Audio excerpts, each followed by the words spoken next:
एक बात बताओ, जब तुम छोटे थे एक समोसा 5 रुपए का मिलता था। आज वही 20 रुपए का हो गया। वही समोसा, वही आलू, वही आटा, बस कीमत बदल गई। और ये सिर्फ समोसा नहीं है। जो बाइक पहले 70,000 की आती थी आज 1.5 लाख से ऊपर है। जो स्कूल फीस 500 रुपए महीना थी आज 2-3 हजार है। जो दाल 60 रुपए किलो मिलती थी आज 150 के आसपास है। एक बात साफ है, दुनिया में सब कुछ महंगा होता जा रहा है और हर साल रुकता नहीं है।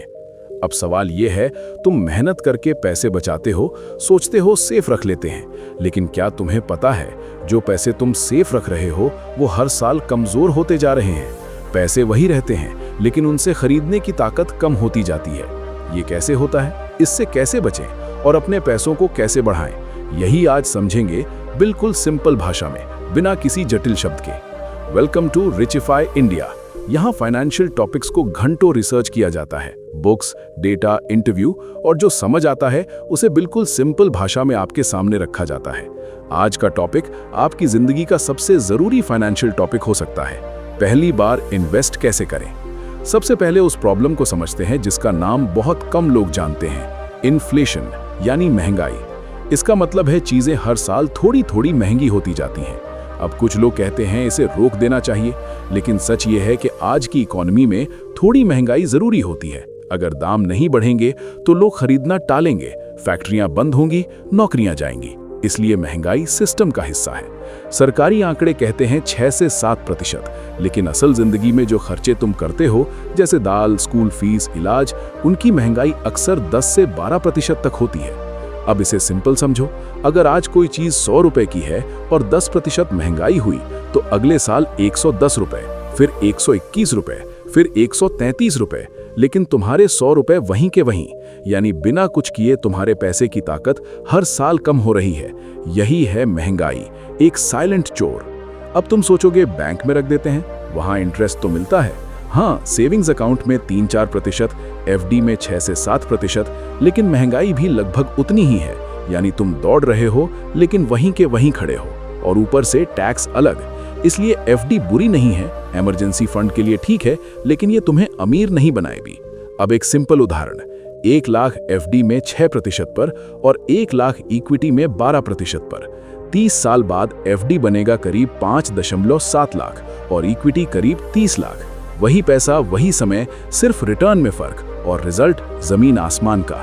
तो अगर पैसे को सच में बढ़ाना है तो उसे काम पर लगाना पड़ेगा। जैसे तुम किसी दुकान में पैसा लगाते हो और मुनाफे का हिस्सा पाते हो, वैसे ही स्टॉक मार्केट और म्यूचुअल फंड्स में तुम बड़ी बड़ी कंपनियों के हिस्सेदार बनते हो।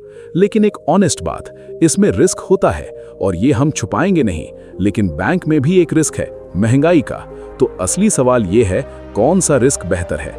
एक रूल हमेशा याद रखना, जितना कम रिस्क उतना कम रिवॉर्ड, जितना ज्यादा रिस्क उतना ज्यादा पोटेंशियल रिवॉर्ड। एफडी सबसे सेफ लेकिन कम रिटर्न, गोल्ड थोड़ा स्टेबल, लार्ज कैप कंपनियां रिलायंस, टाटा 12 से 15% के आसपास, मिड और स्मॉल कैप ज्यादा उतार चढ़ाव लेकिन ज्यादा ग्रोथ, और क्रिप्टो हाई रिस्क, बिगिनर्स के लिए नहीं। अब बात आती है टाइम की। अगर पैसे 2-3 साल में चाहिए, रिस्क कम लो। अगर 10-20 साल हैं तो ज्यादा रिस्क ले सकते हो, क्योंकि मार्केट को रिकवर होने का टाइम मिलता है।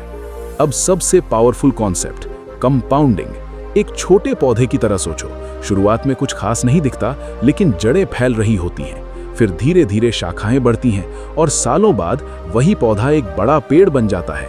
पैसा भी ऐसे ही बढ़ता है, पैसा कमाता है, फिर वो कमाई और कमाती है। 1 लाख 12% पर 30 साल में 30 लाख बन सकता है।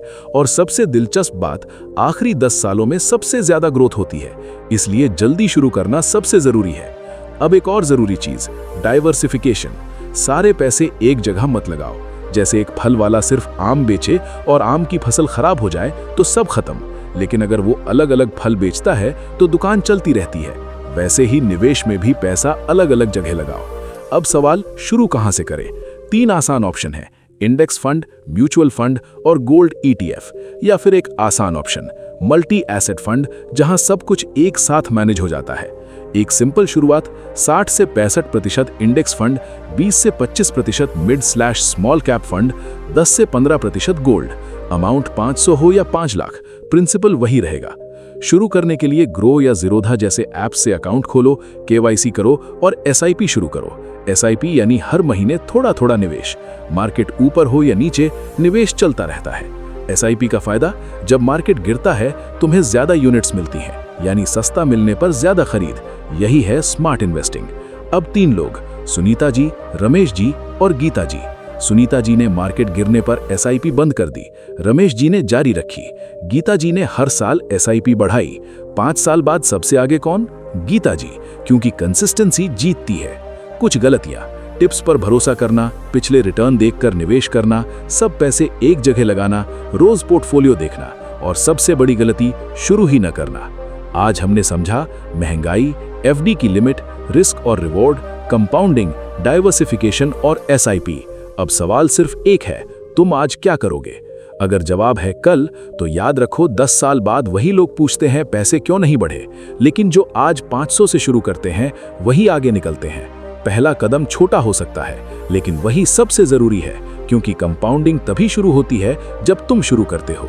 कमेंट में बताओ तुम सुनीता जी हो, रमेश जी या गीता जी, और अगर कोई सवाल है तो जरूर लिखो। मैं हूं ओलिवर, ये है ओलिवर इन्वेस्ट्स। जय हिंद। ये वीडियो केवल एजुकेशनल पर्पस के लिए है। हमारे चैनल रिचिफाई इंडिया का मकसद सिर्फ एक है, आपको फाइनेंशियली स्ट्रांग बनाना। यहाँ सिर्फ मोटिवेशन नहीं, बल्कि रियल ट्रांसफॉर्मेशन होता है। इसलिए अगर आप सच में अपने पैसों को ग्रो करना चाहते हैं तो अभी सब्सक्राइब जरूर करें। मिलते हैं अगली वीडियो में।